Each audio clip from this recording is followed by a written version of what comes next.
All right.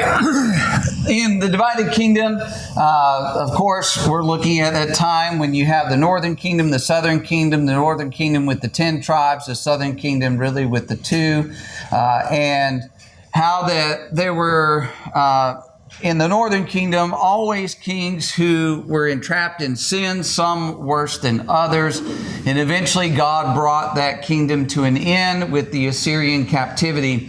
So the southern kingdom continued on, and the reason that it continued on to a great degree was because of Hezekiah the king, who was a good man. And as John mentioned last week, he was not simply a reformer, but he was a restorer. He strove to take the southern kingdom back to the law, to observe the feast days in the law, clean out the temple, do all those things that would honor God and help the people to serve God. And it was in that time, you can see in that bottom line, where Hezekiah is one of the kings of Judah, just to the top of that, you see that's during the time of the Assyrian aggression into the land of Canaan. And that's when they took the northern kingdom. And of course, during Hezekiah's time, they threatened the southern kingdom. They actually invaded and went to Jerusalem on multiple occasions.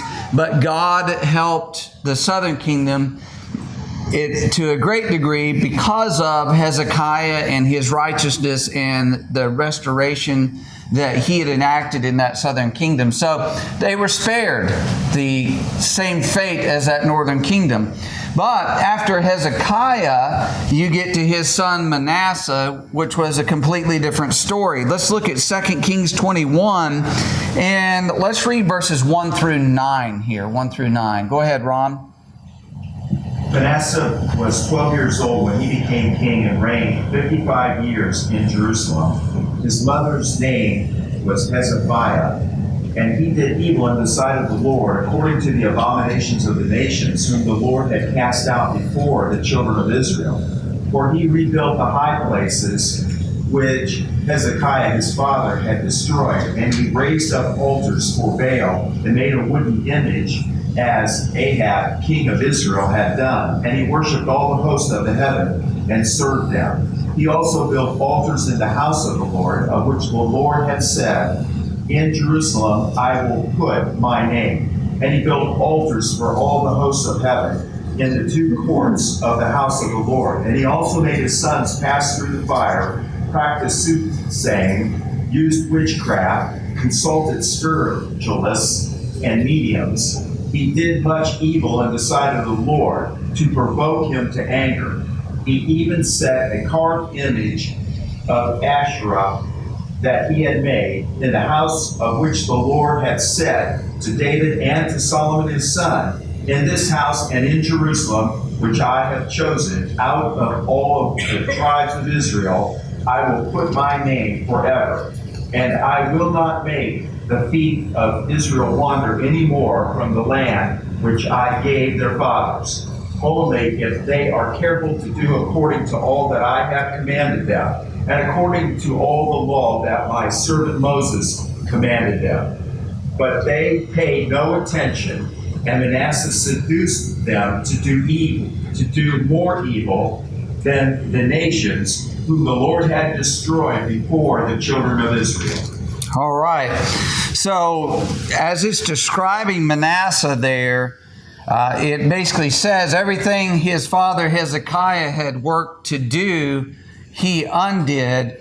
And how bad does it describe that it got with him? Well, the last verse, Stephen, that you had us read here, he said that it was worse than the nations that God had instructed Israel to completely destroy. Right. So you back up in that biblical history. Remember in the time of Abraham, Isaac, and Jacob, that the iniquity, the Bible describes, of that land was not yet full. But by the time Moses and the children of Israel came out of Egypt, the iniquity was full in that land. It was so bad, so corrupt, God said, go in and kill them all.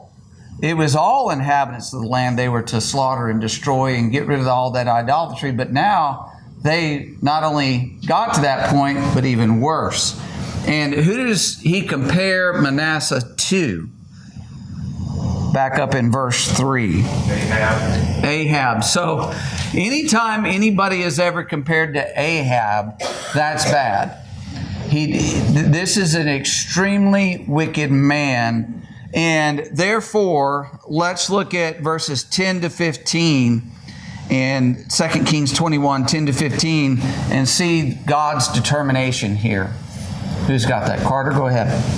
And the Lord spoke by his servants, the prophets, saying, because Manasseh, king of Judah, has done these abominations, he has acted more wickedly than all the Amorites who were before him, and also made Judah sin with his idols.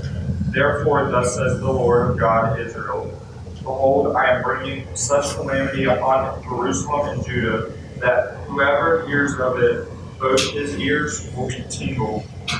And I will stretch over Jerusalem the measuring line of Samaria, and the plummet of the house of Ahab. I will wipe Jerusalem as one wipes a dish, wiping it and turning it upside down. So I will forsake the remnant of my inheritance and deliver them into the hands of their enemies.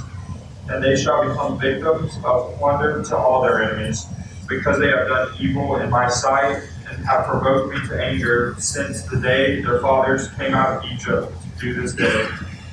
And verse 16, go ahead with that one. Moreover, Manasseh shed very much innocent blood till he had filled Jerusalem from one end to another, besides his sin by which he made Judah sin, and doing evil in the sight of the Lord. Okay. So God is determined to bring an end to that southern kingdom. And even though it's not going to happen for a while, it's Manasseh that in his reign and all the wickedness that took place there that just took it over the edge. It reached the point of no return, and God said, it's done, it's over.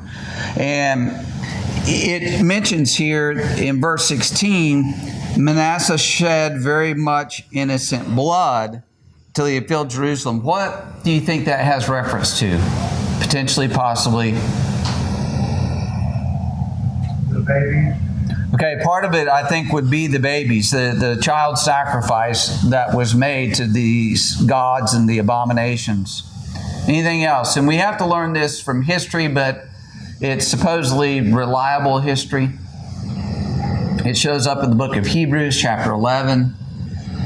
I was only thinking, Stephen, in almost every case we read about a remnant of those who are serving and worshiping God, and he may have wanted to purge anyone that wanted to continue to serve God as God had instructed them to. Yeah, he was, it's not beyond Manasseh to have martyred the faithful, but the particular history I'm thinking of is supposedly Manasseh is the one that killed Isaiah the prophet, and by sawing him in two with a wooden saw. And that shows up in Hebrews chapter 11, where it makes just a passing reference to all those who faced all the sufferings of the past, and it was sawn asunder or sawn in two. And it's believed that that's that reference to Manasseh and what he did to Isaiah.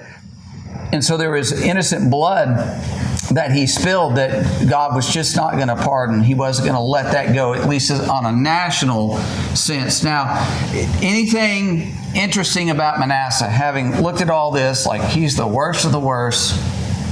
Philip. Second Chronicles speaks of how Manasseh was dragged off, and he implored of God and humbled himself greatly, and God brought him back. And basically, Manasseh repented of what he had done. Yeah, we look at Manasseh from one angle, and there are many, many lessons understanding how wicked, how evil he was, and all of that. But it is, in the end, a beautiful story of redemption that man could humble himself before God and find mercy and forgiveness and be restored to his throne. Of course, it did not take with his son, Ammon there, But it's interesting also to me that Josiah and Manasseh overlapped in their life together. Not in the reign, is it showing, this is just really showing the reigns on this chart here. But in their life, they overlapped. And Josiah, of course, was a good king. Anything with Manasseh before we touch on Josiah real quick, Mike? It seems to be that the nation did not hold him accountable, and so they are going to pay for his sins because they continue to follow him rather than saying, we're not going down this road. Right. He made changes in his life, but he was unable to turn that nation around, which is seen in his son, as his son and the people continued to do evil at that time. And so it's his grandson, Josiah, that comes to the throne and ends up making some changes and some improvements in there. In 2 Kings 2, verse 22, it says, he did what was right in the sight of the Lord and walked in all the ways of his father David. He did not turn aside to the right hand or to the left. And so Josiah, on the whole, goes down as a good king and purged the idols in the land. He repaired the temple. He renewed the covenant with God, and he ended up fulfilling prophecy. Does anybody know what prophecy Josiah fulfilled? Besides the Lee family, you guys probably have this memorized. All right, so 2 Kings 23 and verses 15 to 18. 15 to 18. Let's read that. Who's got that for us? Go ahead, Philip. Moreover, the altar that was at Bethel, and the high place where Jeroboam the son of Nebat had made Israel sin, had made, both that altar and the high place he broke down, and he burned the high place and crushed its powder, and burned the wooden image. As Josiah turned, he saw the tombs that were there on the mountain, and he sent and took the bones out of the tombs and burned them on the altar, and defiled it according to the word of the Lord, which the man of God proclaimed, who proclaimed these words. Then he said, what gravestone is this that I see? So the men of the city told him, it is the tomb of the man of God who came from Judah and proclaimed these things which you have done against the altar of Bethel. One more. And he said, let him alone, let no one move his bones. So they let his bones alone with the bones of the prophet who came from Samaria. All right, so what is this all about?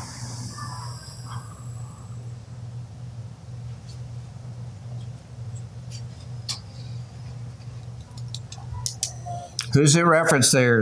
An old king, ancient king, huh? Jeroboam, the first Jeroboam. Yeah, Jeroboam the first, the one who originally set up the calves and the altars in the northern kingdom when he established a religion after his own heart. And this is that one it's making reference to in the southern part of Israel. So this is not in Judah.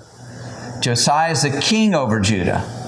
But he goes to Bethel and he gets rid of this. He gets those bones.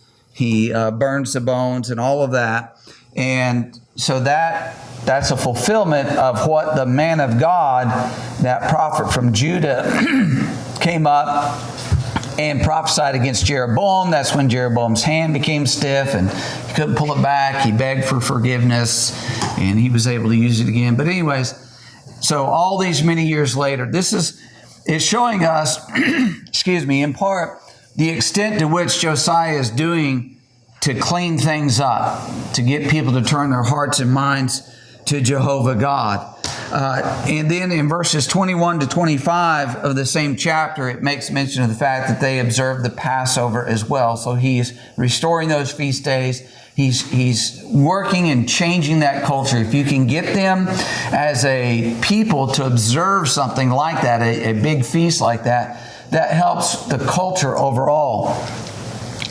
And so it's telling you the effectiveness, at least to some degree, of what he's had in the reforms that he is making at this time. Any other thoughts about Josiah? When you say he went back and tore down the high place that Solomon had also set up there in Jerusalem, he went back all the way to the time of Solomon. Yeah. He's thoroughly purging it. He does it all through Jerusalem, Judea.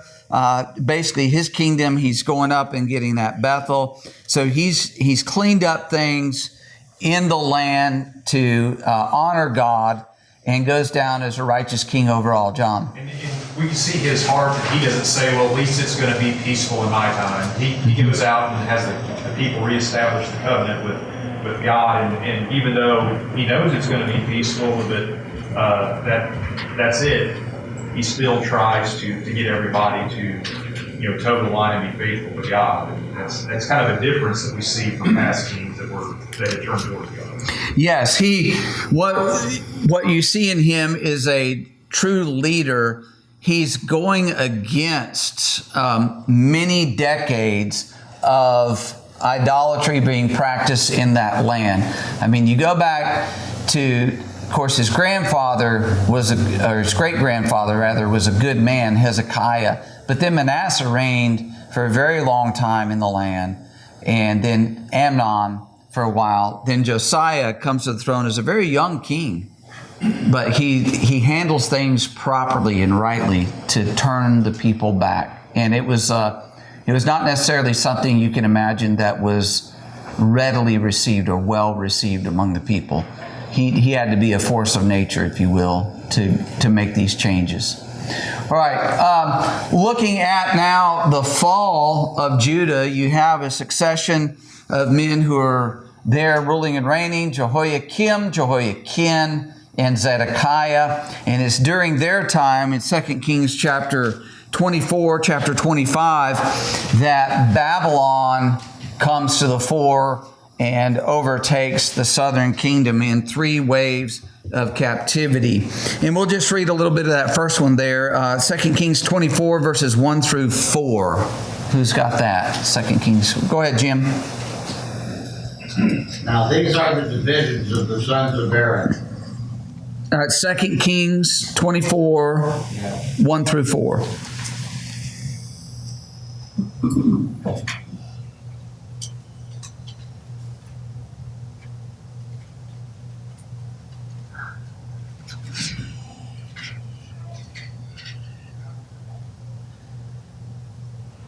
What verse now? 1 through 4, please. In his days, Nebuchadnezzar, king of Babylon, came up, and Jehoiakim became his vassal for 3 years. Then he turned and rebelled against him, and the Lord sent against him raiding bands of Chaldeans, bands of Syrians, bands of Moabites, and bands of the people of Ammon. He sent them against Judah to destroy it, according to the word of the Lord, which he had spoken by his servants and prophets. Surely, at the commandment of the Lord, this came upon Judah, to remove them from his sight because of the sins of Manasseh, according to all that he had done, and also because of the innocent blood that he had shed, for he had filled Jerusalem with innocent blood, which the Lord would not pardon. Okay. So it shows that even though all this time has passed since Manasseh, and Manasseh personally had repented of these things, that it still had a consequence within that kingdom, as we mentioned a while ago.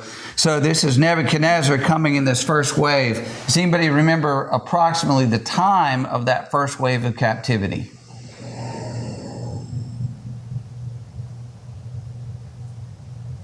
I want to say 590. Close. That's the second wave of captivity. So the first wave of captivity was around 606, 607 BC, somewhere in that time frame. And this is when they go in and Jehoiakim gets replaced with Jehoiakim, and this is when Daniel and his companions are carried away into captivity in that first wave. And then you have another wave in around 595, 596 BC, somewhere in there. Verses 13 and 14, it says, he carried out from there all the treasuries of the house of the Lord, the treasuries of the king's house, and cut it in pieces, all the articles of gold which Solomon, king of Israel, had made in the temple of the Lord, as the Lord had said. Also he carried into captivity all Jerusalem, all the captains, all the mighty men of valor, 10,000 captives, all the craftsmen and smiths. None remain except the poorest of the land. So that's the second wave of captivity, when he goes to the temple and basically loots the temple and all those furnishings. And where does that come up again, by the way? Rather prominently. The vessels, all this stuff here. Do you remember in Daniel chapter 5 when, if I get his name correct, Belteshazzar? So Nebuchadnezzar and then Belteshazzar comes to the throne. He has that feast that night. That's when he sees the handwriting on the wall that he had brought the vessels. In this drunken feast, they had brought the vessels. He ordered his people, go get those vessels from the house of the Lord in Jerusalem and come. And so they're using those that were originally dedicated to sacred things, to honor God and serve God. They're using those in that wicked and idolatrous feast. And that's when the Lord, many tekel upharsin. Anyways, so that's where that comes up. This is when they get those things. And you jump down a little bit further, and chapter 25, verses 8 through 10 is where you have that third wave of captivity.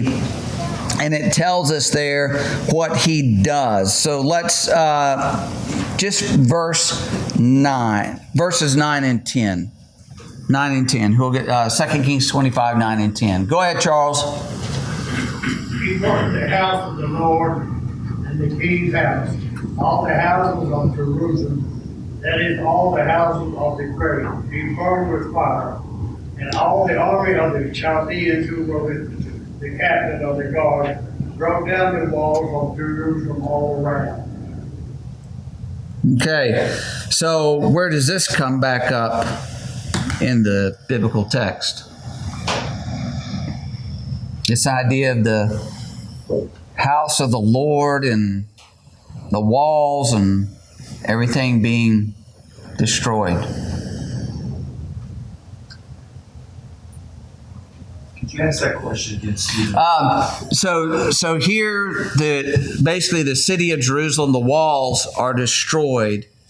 Where do we see that issue come back up prominently in the Bible? Well, during the time of the Romans. Right? Well, they end up doing that again in AD 70, and I know my question is vague, but when Ezra and Nehemiah in those books, they come back from the captivity. And, Ezra in his time, they come back, they restore the worship, the altar, the temple and things. And then Nehemiah comes back and repairs the walls in the city of Jerusalem and all of that. And so this is just where that takes place. And then later, those captives will come back to repair this. And remember that Cyrus ordered, take those vessels back. And so the things that they had looted, at least some of them, are taken back to Jerusalem and restored there. But that is the southern kingdom coming to an end in 3 different waves of captivity under the power of Nebuchadnezzar, really, and Babylon. And you can see there the extent, the purple part is the part of the Babylonian Empire during this period of time. It had exerted its influence not only in the Mesopotamian Valley, but all the way around that Fertile Crescent and controlled down to the border of Egypt at least. It was a very powerful empire. Any other thoughts there before we back up and begin to catch some of these prophets during this time? It's a very big thing that the temple is destroyed. Because you go back to the time of Solomon, what the temple meant for the people. This was a place where they could meet with God, where God showed that he was with the people, where they could get forgiveness for their sins. Well, now God says, what you've done is unforgivable. I cannot forgive you. And the reason was because they refused to repent. So he was taking the temple from him, basically taking his presence out of their presence. So all is lost for these folks. Right, and that's a good bridge. When you get into the book of Ezekiel, in one of the waves of captivity, he's over there and he's telling the people who are there in captivity with him that this is what's going to happen to the temple. And it shows that God is leaving the temple.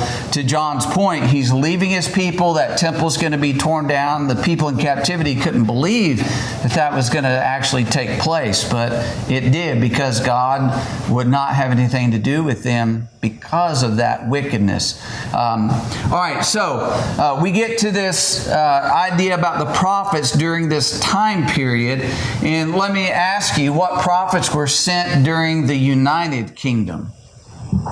Do you know of any prophets that were around during the United Kingdom? Samuel, okay. It may be a little bit of a trick question, because sometimes we put Samuel in another category for whatever reason. But during the United Kingdom, he was there. He was there. Remember, who did he mainly have interaction with? Saul, yeah. Now, he had some interaction with David, but really the account, 1 Samuel, he's dealing with Saul and Saul's unfaithfulness to the Lord. And then, can you think of another prophet during the time? Nathan, right. Nathan's the one that rebuked David. But he not only is the one that rebuked David for his sin with Bathsheba and the murder of her husband, but also he's the one in 2 Kings chapter 1 that allied with Bathsheba to get Solomon put on the throne. So he was around for a good bit of time there. And there's also the seer or the prophet Gad during the time, and he had interaction with David, was an advisor, counselor, if you will, to David. What about during the divided kingdom? I'm not asking for all of them, because there's a lot, but just who are some you can think of? Going back to the United Kingdom, would you say Yep. that David was a prophet as well in a sense? Yes. Yes. I would say David fit within that category. We know him more maybe as the psalmist of Israel and all of that, but the Psalms have a lot of information about the Messiah, talking about the Messiah, predicting his nature, various places, that what happened to him in his crucifixion, death, and resurrection, all of that. All right, what about that divided kingdom time period? Can you think of some, maybe even lesser ones?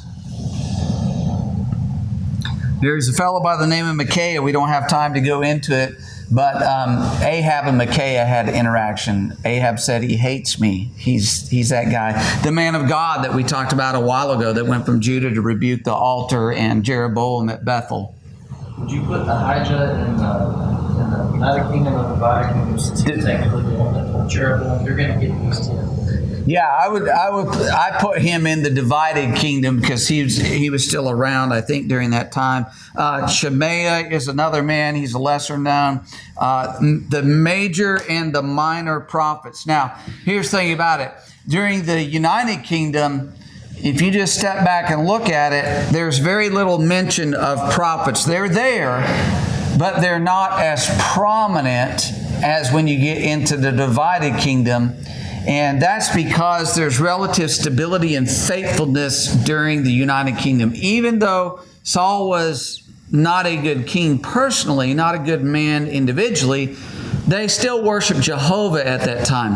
Under David, of course, the great strength and power of the kingdom because of their faithfulness to the Lord, a man after his own heart, leading his people. And then even in Solomon's time, for a good period, it was good. It was right. And so there's not a lot of prophets there. But you get to the divided kingdom, and boy, oh boy, you have a lot of problems, Nancy. Well, when they were united, the Levites were scattered all through. And so, in a sense, they were keeping the people in tune with God, with their teaching and their practices. But once they were divided and the Levites basically were only in Judah, that left a huge number of tribes with no spiritual connection. Right. With God. Right. Good observation there. Exactly right. And so they lose that in that northern kingdom.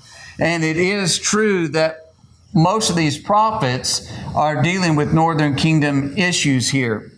So the prophets come along, you see, in times of distress, in times where there are corrupt kings and there's a corrupt culture and a corrupt priesthood especially. The faithful were under attack by the enemies of God or of God's people. Now, who was sent? What prophets were sent to other nations? There's two in particular. Yeah, Jonah and Nahum. And Obadiah prophesies against Edom, but his message is actually for Jerusalem. But we'll touch on that maybe here in a minute. But what was the message of the prophets? Be the overall message, always come back to God. Come back to God, He will offer forgiveness. Exactly. If you just put one word in there, it's repent. They're just telling the people to repent. The thing about it is the prophets did not bring new law. They didn't bring revisions to the law. They didn't come along with additions to the law. Here's an amendment to this. They were always preaching, get back to what God revealed to Moses. So there is a law that was revealed at Sinai that was written down for them. That was a closed canon, if you will. Here's what you are to do. And those prophets later are pointing back to it. And so similar today, the New Testament revealed, and it's a closed canon, and all we can do is say, go back, go back.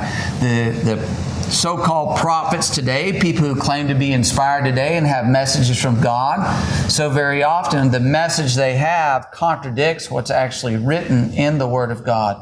So you know for a fact that they are not spokesmen on behalf of God, which, Elijah, Elisha, and all these guys were spokesmen for God. And they're doing very little. I know it's in there, but they're doing very little future telling. Most of it is, you guys aren't living right. You need to get back to doing just practical daily preaching, if you will.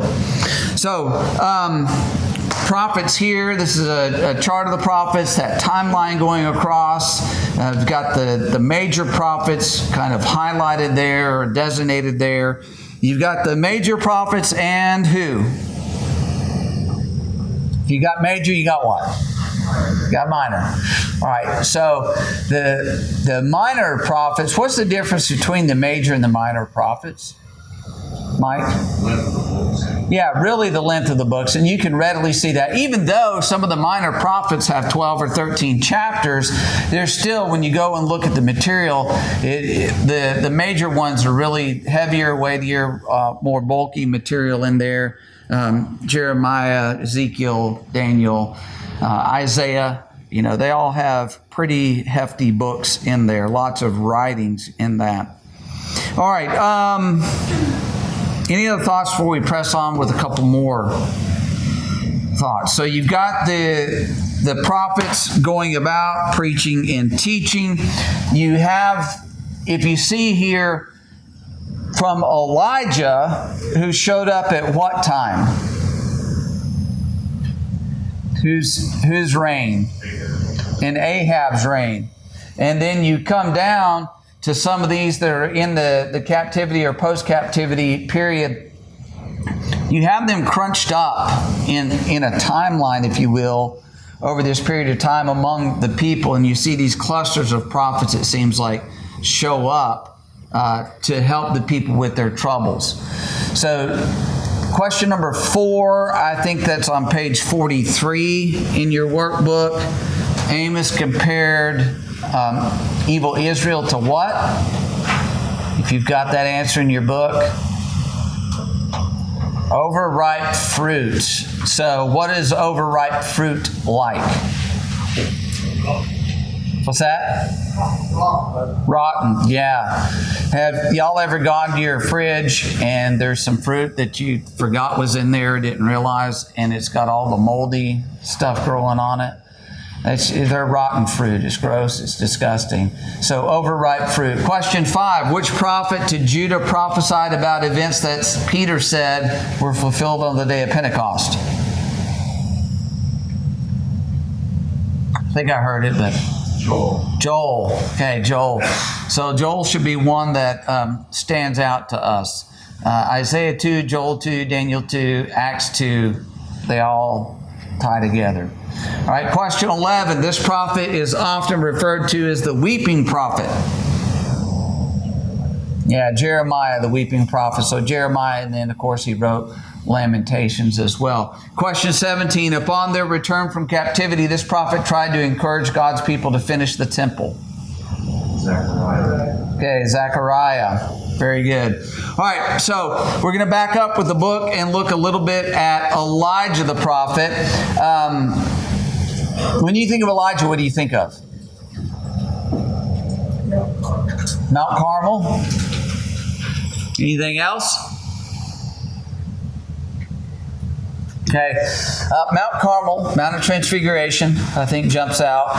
But Elijah the prophet, if you were a Jew in the first century, either BC or AD, but if you were a Jew in later years and somebody talked about the prophet, they're pretty well talking about Elijah. Now, Moses was a prophet as well, but when you talk about the prophets, the one who stands at the head of these men that the Jews would have revered and is upheld is Elijah the prophet. And it has to do, of course, with the work that he did and the time frame in which he did it, the culture, the environment in which he did it. So one of the questions we had was, where was Elijah from? And I think this is page 43. I think I misstated that before in the other ones. But where was Elijah from? Gilead. Okay, he was from this place called Tishbe. So it's over there in Gilead on that eastern side of the Jordan. He's called Elijah the Tishbite. And so he's from that Tishbe. Where did Elijah go to hide from Ahab?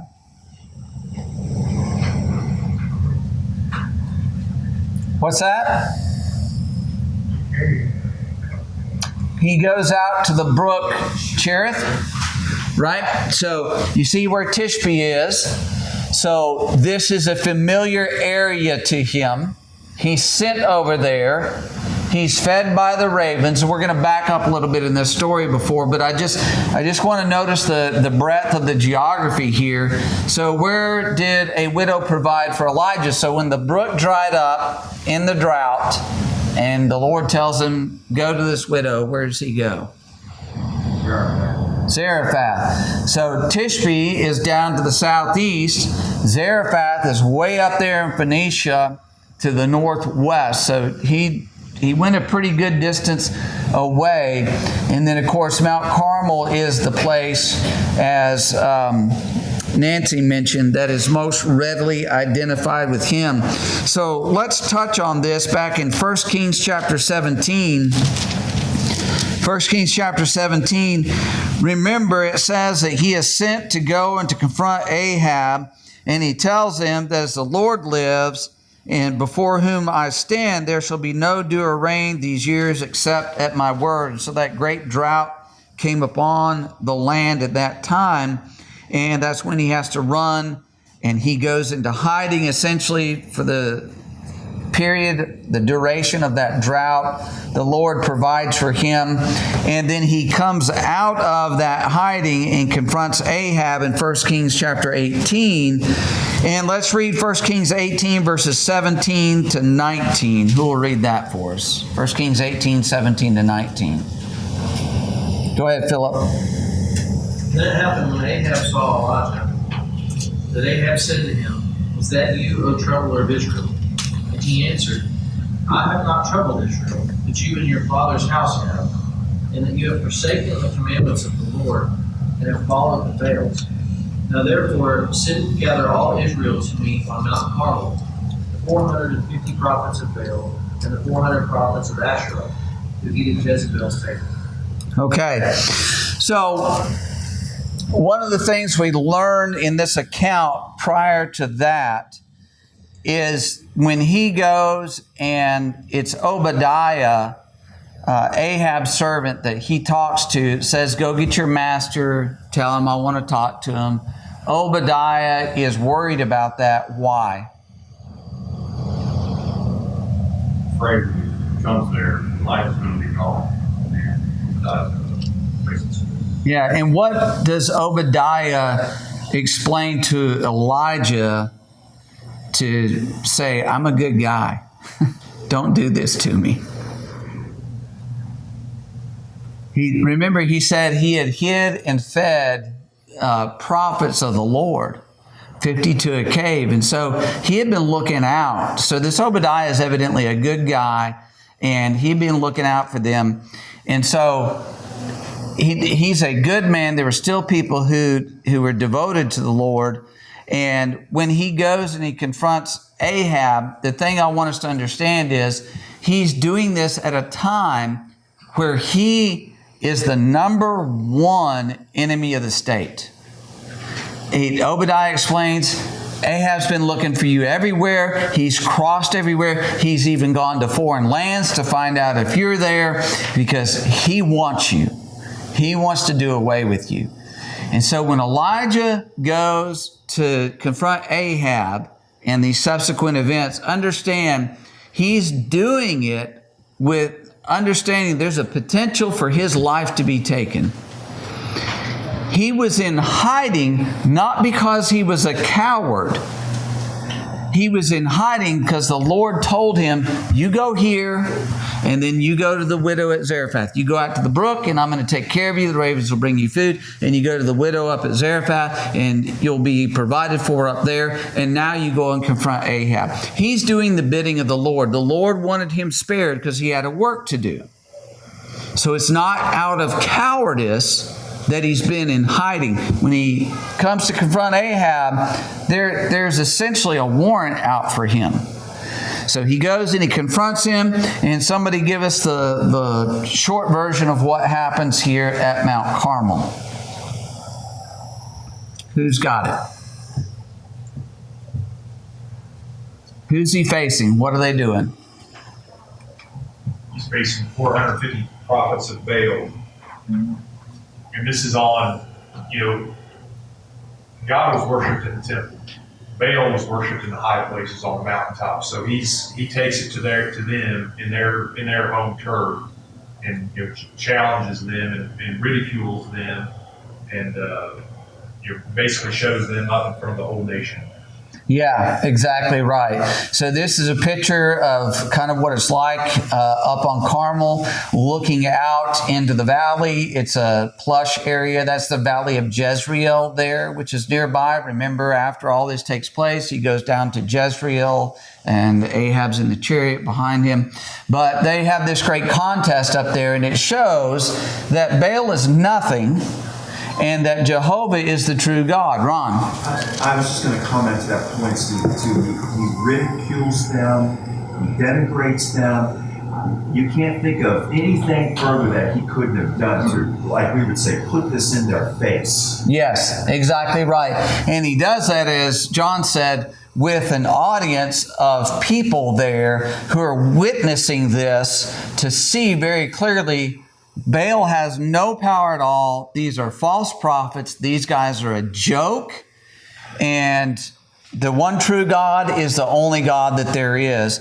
And in chapter 18, so 1 Kings 18, verse 39, what does it tell us? As the altar is consumed, the sacrifice, the dust, the water, all that's gone. Verse 39, what happens? Well, as you mentioned, all these people that were there, they came to the realization, they were finally mentally awakened to the fact that God, He is the true God. Yes, He is the true God. They praise Him.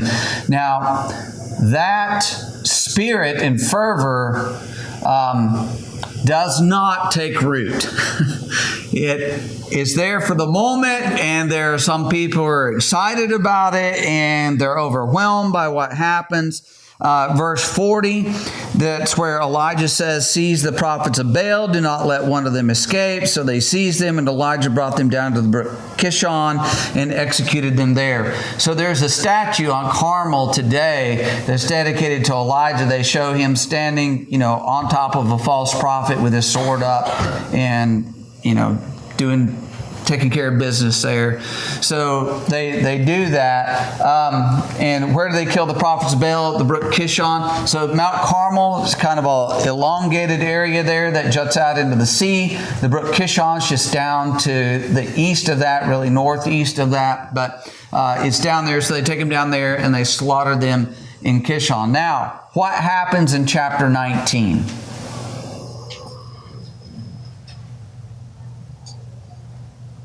Well, Jezebel is determined to kill Elijah after all of her priests were slain. So he has to, again, run for his life from Jezebel. But just before we move on to that, Yeah. for me, this whole episode at Mount Carmel is epic in the biblical sense of David and Goliath. It's a similar thing where once one person goes in and defends the whole nation.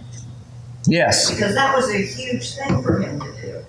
And so you can understand why later Elisha says he wants a double portion of Elijah's spirit. And that also kind of lends itself to the idea that when they talk about the prophet, it's Elijah. So his spirit was so fierce for the Lord. So I like Nancy's point, because you think about David and you think about Elijah, but God, this is a foretelling of our lives. God's people are always outnumbered. They're always blamed that they're the problem and that they're causing division.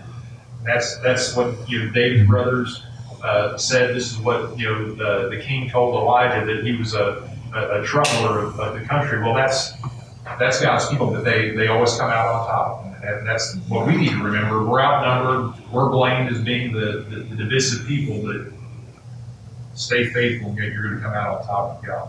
Exactly. So just another point of interest here. Elijah, what kind of man was he, would you say?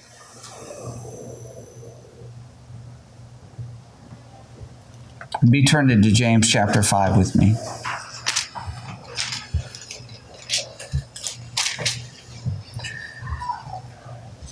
So we're going to read James 5 in just a second. But Elijah was a rough man. He was just rough. He wore the camel's hair. He had the leather girdle. Of course, the New Testament, very explicit. John the Immerser was in the spirit and power of Elijah. He wore the camel's hair, wore the girdle. He lived out in the deserts, in the barren regions. Elijah lived out in the barren regions, as he's on the run and he's getting away from the threats against him. So he was a rough guy, but he was bold. He was tenacious. In chapter 19 of 1 Kings, I am convinced it's not cowardice as to why he ran from Jezebel. It's despondency. It's depressed. I can't believe it was shown very clearly who the true God is. And, people aren't rising up and taking a stand. And Jezebel's still in power and she's still threatening. And what do I do about all this? He ends up going back, of course. But he was a very bold and committed servant of the Lord. In his time while he was serving the Lord. Mike, and then Nancy, and we'll close it. Say Elisha at the very end, whenever he says what he says about Elijah, where he says, my father, the horses and chariots of Israel, that is a nod to how powerful this man was, more powerful than even the horses and chariots of Israel. Yes, Nancy. Well, and following Mount Carmel, with all the things you're discussing there, it had to be physically exhausting for him. God told him, rest a while. That was physical rest. Mental rest he was giving him. So you know, the battle can get so intense that you might win the battle, but you need some rest afterwards. Yeah, he goes down to Horeb, to the mountain of God, Mount Sinai, and that's where his spirit is renewed, where he's encouraged, where he's given more work to do. But just to reference, not going to read it, James chapter 5 says he was a man of the same nature as ours. Same nature as ours. He had ups and downs, but look at that prayer of faith. Stopped the rain for 3.5 years and then started the rain again. You know, that's a great example and encouragement to us. All right, Lord willing, we're going to move into the next lesson next time, so just go ahead. We'll press forward with that.